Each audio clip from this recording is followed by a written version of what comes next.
So I'll stay.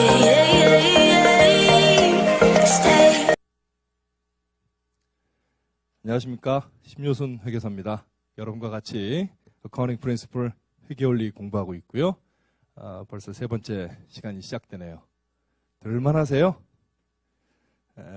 뭐 답 없는 질문이긴 하지만 사실 진짜 궁금해요. 저는 이제 열심히 뭐 예전에 제가 회계원리 강의도 좀 많이 했었고 대학에서 학생들도 가르쳐보고 해서 뭐 최고인지까지는 몰라도 강의를 어떻게 하는지는 아는다고 생각을 하고 나름 준비해서 강의를 하는데 소비자 입장에서 들으시는 입장에서 어떠신지는 궁금하잖아요. 더 열심히 노력을 해서 잘 가르칠 필요도 있는 거고.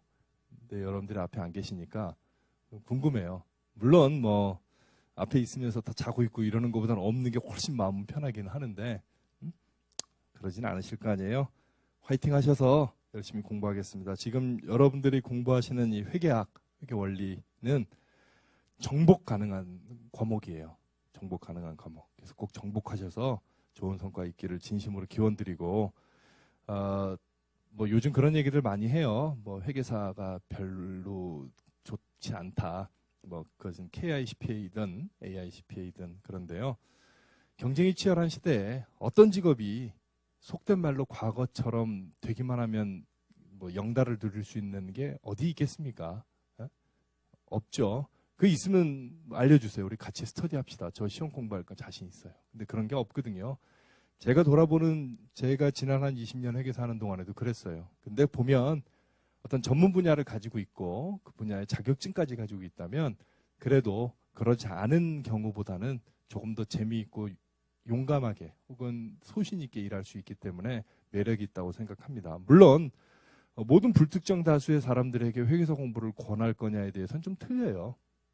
뭐 저도 이제 아들 키우고 있는데요. 저희 아이가 한다 그러면 어떻게 해야 될지도 의문입니다, 스스로. 그런데 여러분들은 이 강의를 지금 3강까지 꿋꿋이 틀어서 보고 있다는 얘기는 어느 정도 마음을 먹었잖아요. 바뀔 수 있습니다만 지금 이 순간은 집중해서 여러분들이 선택한 길이 이상한 길이 아니니까, 이상한 방향이 아니니까. 그리고 더더욱 회계원리는 어카운팅 프린시플은 이 공부를 했다고 해서 자기가 무슨 회계사가 공부를 돼야만 이런 건 아니니까 여러분들이 관심 가진 분야를 한번 제대로 이해하는 과정을 가져보고요. 그 다음에 뭐 시험 공부를 하던 입사를 하던 그 안에서 또 열심히 하면 뭐든지 좋은 결과가 있다고 생각을 해요. 근데 제 경험에 회계사는 특히 이제 이 회계사는 그런 장점은 있는 것 같아요. 첫째로는 공부가 실무에 영향을 많이 주니까 뭐 공부를 끝까지 안 하셔도 남는 게 좀 있고 공부를 하셔도 뭐 하시면 쓸 게 많고요. 또 하나는 다른 직업에 비해서 유난히 이 시험에 합격하고 다른 경로가 많아요. 의사에 합격하고 다른 경로라는 게 있지만 한정되잖아요. 그렇죠. 뭐 의료 전문 기자도 있고 의사 출신 국회의원도 있고 뭐 하지만 되게 빈도가 낮아요. 네? 아니면 뭐 케이블 TV에서 건강 상담하는 거 뭐 그것도 결국 의사잖아요. 그리고 사법고시에 붙으면 뭐 좋은 자격증이고 멋있지만 판사, 검사, 변호사 뭐 그리고 조금 더 발전하면 이제 사내 변호사 이런 걸 하잖아요. 근데 회계사는 정말 많아요. 제 대학 동창들 혹은 제 뭐 입사 동기들 보면 회계사로서 살아가는 사람의 비율이 가장 높기는 하지만 회계법인에서 일하는 그런데 일반 기업에 간 사람들도 굉장히 많고 공공기관도 많고 뭐 자기 사업하는 거예요. 뭐 좀 다른 얘기들에도 정말 많은 분야에서 일을 하더라는 거예요. 그만큼 범용성이 있어요. 그래서 저는 그런 면에서는 좀 매력 있는 것 같아요. 물론 저도 사석에서 제 동료나 친구들과 소주 한잔하고 하면 뭐 그때 딴 거 할 걸 이런 얘기 왜 안 하겠습니까? 다 하죠. 그런데 그건 이제 뭐 그 현실에서 그 직업군에 있는 사람으로서의 어떤 갈증이고 공부하는 데 있어서는 여러분의 지금의 선택이 저는 뭐 그렇게 이상하지 않다. 여러분 개개인의 특성의 차이는 있지만 저는 거기에 대해서 찬성해요. 중요한 건 제대로 공부하고 만약에 시험 공부를 한다면 집중 있게 해서 빨리 끝내고 뭐 그런 너무나 좀 뭐 그 클리셰한 얘기지만 그런 얘기를 좀 첨언드리고 싶네요. 자, 이번 시간에는 앞 시간에 이어서 파이낸셜 스테이트먼트 중에 재무제표 중에 두 번째 큰 주제인 인컴 스테이트먼트 손익계산서를 공부하도록 하겠습니다. 이제 한번 겪고 났기 때문에 조금 수월할 거예요. 자, 정의부터 봅니다. 인컴 스테이트먼트는 영어로 I/S, ISIS 이렇게 많이 불러요. 우리말로 손익계산서라고 하고요. 다른 표현으로 쓴다면 Statement of Earnings라는 표현도 씁니다. 그런데 인컴 스테이트먼트라는 말을 좀 더 일반적으로 쓰는 것 같아요. 자, 앞에서 재무상태표를 대차대조표라고 불리우는 경험과 기억 때문에 제가 그걸 좀 설명을 드렸다면 IS도 사실은 조금 공부한 지가 오래됐거나 예전에 배운 적이 있다면 PL이라고 기억하는 분들도 있을 거예요. 한글은 똑같아요. 손익계산서. 근데 영어가 예전에는 기왕에 적었으니까 적어야겠네요. Profit and Loss Statement라고 불리우던 시절이 있었어요. Profit and Loss Statement. 그래서 PL 그렇게 부르기도 했어요. 근데 이게 회계학이 약간 이제 진화라고 하긴 좀 뭐하고 좀 패션이 변하는 것 같아요. 요즘은 IS라고 더 많이 씁니다. 오케이? 알고는 계셔야 될 거 아니겠어요? PL이라는 표현도 씁니다. Profit and Loss Statement입니다. 손익계산서 뭐라고요? 앞에 시간에 앞 시간에 정의를 공부했죠? 뭐요? 특정 기간의 경영 성과를 보여주는 거예요. 얼마 팔고 얼마가 원가고 그래서 얼마가 이익이다 이걸 보여주는 거예요.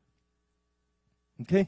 자, 그러면 우리가 재무상태표에서 재산 상태를 보여줄 때 크게 asset과 liability와 equity로 나눠서 보여줬듯이 이 손익계산서에서도 경영성과를 그룹핑해서 보여줍니다.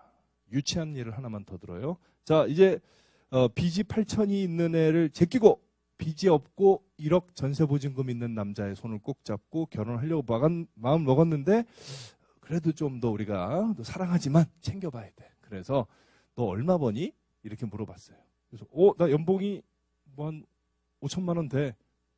뭐 우리 주관적이지만 그래도 아직 그 나이에 5천 정도면 괜찮네 하고 하다가 생각해 보니까 아니야. 그래도 잘 생각해. 너 그럼 저기 연봉 5천인데 얼마 써? 6천. 그럼 매년 1,000만 원씩 적자죠. 문제잖아 이거. 만약에 근데 여기 또 2명이 있다 쳐. 공교롭게. 이쁜가 봐요. 굉장히 후보가 많아요. 물어봤더니 너 얼마 벌어? 5천. 똑같네? 넌 1년 얼마 써? 1,000. 4천이 남는 거예요. 3년쯤 지났다고 생각해요. 누가 더 돈이 많이 남아있겠어요? 라는 질문 하나만 하죠. 그러니까 이제 우리는 경영성과를 단순히 얼마 버느냐만 보면 안 되고 얼마를 벌고 얼마 쓰고 다 봐야 된다는 거죠. 그렇잖아요. 근데 1년에 1,000 쓰는 남자는 좀 쪼잔하긴 하겠네. 네? 선택하세요. 자, 손익계산서에서도 당연히 그렇게 구별합니다. 번 돈, 쓴 돈, 남은 돈 이렇게 구별하죠. 자, 이게 용어 들어갑니다. 번 돈을 영어로 revenue라고 합니다. revenue. 수익이라고 우리말로 씁니다. 자, 유치한 용어 한 번 더 써요. 번 돈. 자꾸 이런 거에서 미안한데 머리에는 이게 오래 남는다니까요. 번 돈. 자, 그럼 설명 들어가기 전에 그 아래 또 보겠습니다. 쓴 돈도 있겠죠? expense라고 합니다. 회계적 용어로 비용. 여기다 그냥 쓴 돈 쓸게요. 여기 이제 따로 구별하지 않아서 그렇지 남은 게 이익이겠죠. 그죠?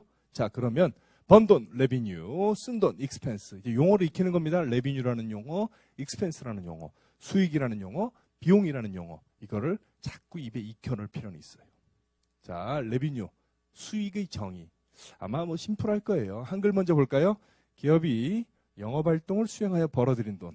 좀 싱겁네요. 자, 그거예요. 영어, result from product or service provided to customers and increase equity. 해석되죠? product, 물건이나 서비스를 provide 한 결과로 누구에게 provide 했다? 커스터머에게 벌어들인 돈. 그래서 결국 increase equity, 재산을 증식시킨 부분. 외울 필요 없다고 그랬어요. 받아들일 수만 있으면 돼요. 자, 물건이나 재화를 팔아서 번 돈이에요. 제가 이 두 개는 직역한 게 아니에요. 여기에 있는 한글 정의는 여러분 교재에 있는 걸 좀 끌어왔고요. 영어 정의는 제가 가지고 있는 뭐 영어 교과서들이 있을 거 아니에요. 그 중에서 가장 이 문장이 여러분들에게 좀 도움이 될 것 같은 걸 끌어온 거예요. 이런 거 왜 보여주냐면 제 욕심은 이런 겁니다. 영어로 된 회계학 시험을 본다고 하면 이런 단어들이 튀어나올 테니까 좀 익숙하게 만드는 것도 있고요.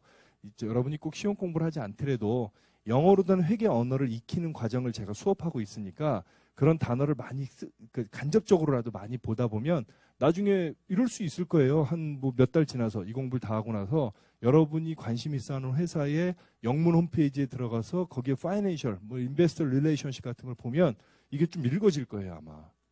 좀 그런 걸 기대하는 거예요. 자, 번 돈 간단합니다. 수익, 레비뉴예요. 자, 익스펜스 비용의 정의는 뭘까요? 한글 먼저 읽어요. 기업이 영업 활동을 통해 수익을 창출하는 과정에서 소비하거나 지출하는 원가. 되겠죠? 뭐 돈 벌려고 쓴 돈이죠. Result from asset or service used in a company's operation and decrease equity. 회사의 오퍼레이션에서 에셋이나 서비스를 사용된 거, 회사 영업 활동에서 사용된 거. 그래서 결국은 equity, 재산의 감소가 일어나는 게 expense, 비용입니다. 오케이? 이익은 정의가 없지. 자본보다도 더 정의가 필요 없어서 아예 빼버렸어요. 자본은 뒤에 가서 공부하면 아시겠지만 뭔가 공부할 게 좀 더 있어야 에쿼티는. 근데 이익은 무슨 뭐 공부할 게 뭐 있습니까? 수익 마이너스 비용이 이익일 뿐인데. 응? 되죠? 자, 이쯤 공부했으면 우리는 또 기계적으로 들어갑니다. 재무상태표에서 봤듯이 수식을 하나 만들어요. 레비뉴 마이너스 익스펜스는 인컴이다. 이익을 인컴이라고 쓰겠습니다. 인컴 스테이트먼트잖아요. 프로핏 아닌가요? 프로핏도 돼요. 지금 영어 공부하는 거 아니죠? 그리고 영어 공부라고 쳐도 어떤 정의에 한 단어만 있는 건 아니죠? 여기 있는 단어가 이해만 가면 넘어가세요. 그런데 제가 칠판에 적은 이 단어들이 가장 제너럴한 단어들입니다. 그러니까 일단 이걸로 가겠어요. 자, 공식 좀 뒤집어 보겠습니다. 아까보다는 조금 많이 왔다 갔다 해요. 그래서 어떻게 하느냐? expense 플러스 income이 revenue입니다. 많이 바꿨죠. 레비뉴를 오른쪽으로 보내고 인컴으로 왼쪽으로 보내면 전부 마이너스니까 양변의 마이너스를 곱해서 전부 플러스가 되는 놀라운 수학적 결과를 도출한 거죠. 왜 이런 짓 하는지 알겠죠? 자, 또 비슷한 거 한번 해봐요. 왼쪽에 expense 플러스 income은 오른쪽에 레비뉴와 합이 같다. 이렇게 왼쪽으로 쭉 구별한 이유는 뭐다? 아마도 왼쪽에 차변 차변에 익스펜스와 이익을 쓰나 보다. 오른쪽 대변에 레비뉴를 적나 보다. 맞아요. 이걸 뭐라고요? 인컴 스테이트먼트 이퀘이션이라고 하고 우리말로 하면 손익계산서 등식이 되겠습니다. 자, 기억은 해야 되겠죠, 이거? 응? 왜 이렇게 한다? 우리가 이제 공부하게 될 인컴 스테이트먼트, 손익계산서 모양이 저렇게 생겨 먹었을 거예요. 바로 들어갑니다. BS와 유사한 모양을, 아니 똑같은 모양을 적었습니다. 줄 긋고 배 가르고 위에다 제목 적었습니다. 인컴 스테이트먼트. 왼쪽 차변 데빗에 뭘 적는다? 익스펜스와 인컴을 적는다. 오른쪽 대변 크레딧에 뭘 적는다? 레비뉴를 적는다. 왼쪽의 합과 오른쪽의 합은 같을 수밖에 없지. 그건 수학적인 거니까. 알겠죠? 여러분 지금 뭐 공부하고 있어요? 저와 같이 인컴 스테이트먼트 공부하고 있습니다. 인컴 스테이트먼트는 무엇에 들어가는 거, 무엇에 소속되는 거예요? 회계학의 마지막 결과물로서 정보 이용자에게 제공하는 재무제표, 파이낸셜 스테이트먼트의 가장 중요한 두 개 중에 두 번째 거예요. 이 표를 보여줌으로써 정보 이용자들이 이 회사가 지금 돈을 많이 벌고 있구나. 삼성전자 인컴 스테이트먼트를 보고 이익이 많이 났네. 이런 걸 보여주는 거예요. 그 다음에 그 사람은 뭐예요? 정보 이용자는 의사결정을 하지. 그 회사 주식을 살지 팔지 뭐 이런 것들을 의사결정하는데 쓰인다고 저는 생각합니다.